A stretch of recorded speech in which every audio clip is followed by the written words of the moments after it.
Yes, okola kyamanyi yeekuumidde ku mukutu. Okola kyamanyi yeekuumidde ku mukutu, good talent. Era nga njagala okubeera nga neebaza gwe yasubscribinga edda wamu naawe atuguddeko olunaku lwaleero. Nja kukusaba teweerabira kusubscribinga ku lw'amawulire aga entertainment agaba gatambula mu ggwanga Uganda, ate osobola okubeera nga buli kimu kiba kikutambulira bulungi mu kisaawe ky'ebisanyusa. Amawulire ge nkuleetedde olunaku olwaleero, gwe abadde tannaba kubeera nga okimanya, oba gwe abadde ali eyo ng'oteekateeka okugula emmotoka empya nga Mark X, kakati ate nno omukyala Nina Roz kugambye ali mu masavu.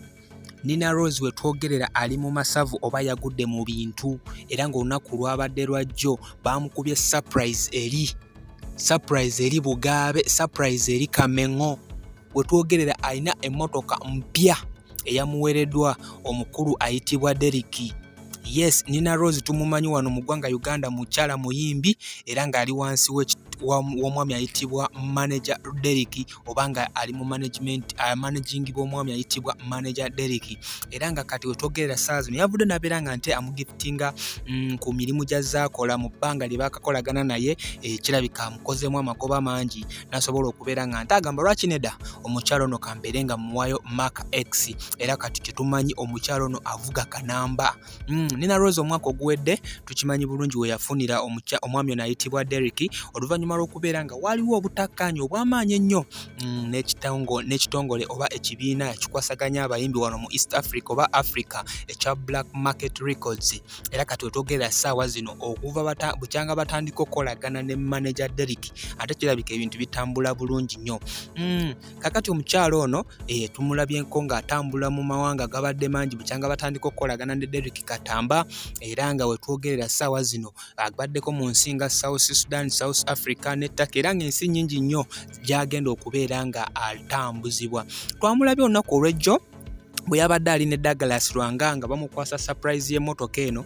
Bingi bye baamulimbye, mukyala wattu baamugambye nti ayinayo abagagga bagenda okubeera nga amiitinga, basobole okubeera nga boogera ku ngeri gye bagenda okukolamu shows z'abo abagagga. Nakyala n'agamba mbanenze akayala kannuma, ngenda kusooka kumala kulya kamere ate ndyoke nzije ndaba abagagga. Ne bamupa ku ssaawa mangu ne bagamba nedda tulina osooka okukolagana ne baklayant ate basobole okubeera nga ekintu bakitambuza bulungi nnyo.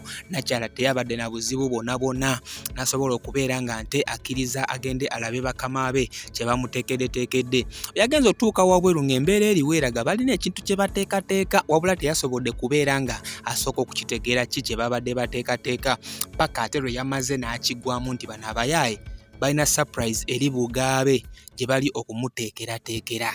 Era nga kati ssaawa zino wetwogerera nakyala wuuyo eggaali zizo zaavuga Nina Roz kati avuga kanamba. Yes, era nga yamuweereddwa omukulu manager Derek Katamba olw'emirimu emirungi gy'azze nga akola oba olw'engeri gy'atambuzamu music we. Naye Nina Roz ono wabadde ayogerako ne bannamawulire, agambye Motoka eno bagimuwadde naye abakyala bonna abapambanya abatagivinga up olw'okuba waliwo ensonga ebaddewo ng'emumalamu amaanyi, n'asalawo akiveeko. Era agambye Motoka eno bagenda kubeera nga yes bagyeyagalirako bo abakyala bonna, wamu n'okubeera ng'agenda kuwaako abo bannamawulire abatono kalifuti, nga bw'anaaba nga amusanze ku kkubo ajja kumutwalangako. Naye si bonna, kubanga amanyi abaamukuba amagi mu kaseera we yali yeetaaga keya n'abo abaamubeererawo. Era omukyalo n'agambye ku nsonga z'okubeera nga abavugako mu mmotoka ye, buli omu agenda kusobola okubeera nga amuvuga, naye si bonna. So kakati ge amawulire agaliwo mu ggwanga Uganda. Omukyala Nina Roz yoyo wetwogerera yafunye emmotoka empya. Mmotoka eno yamukaabiza Amaziga, kuba kirabika twogerera right now abadde ndooza talina mmotoka ye nga ye omuntu, kuba yakaabya Amaziga ng'akaabira ddala nga baby. Nina Roz ng'ayiwa Amaziga, abantu temamugamba naye ate okaabira kyobadde tolina mmotoka.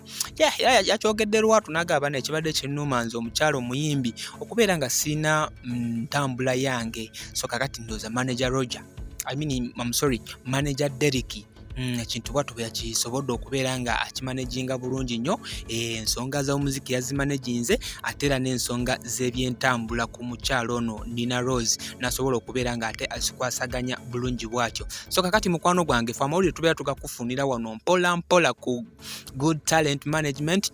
Ky'olina okubeera ng'okola just subscribinga, likinga, sharinga, teweerabira commentinga ate tusobole okubeera nga tunyumirwa amawulire gano aga entertainment agatambula mu ggwanga Uganda wamu n'ago agabeera gagenda mu nsi yonna yonna oba ogamanya. For now sigenda kubanga nsukkawo wano wabula nja kusaba Mukama Katonda abeere nga akunkuumira. Bye.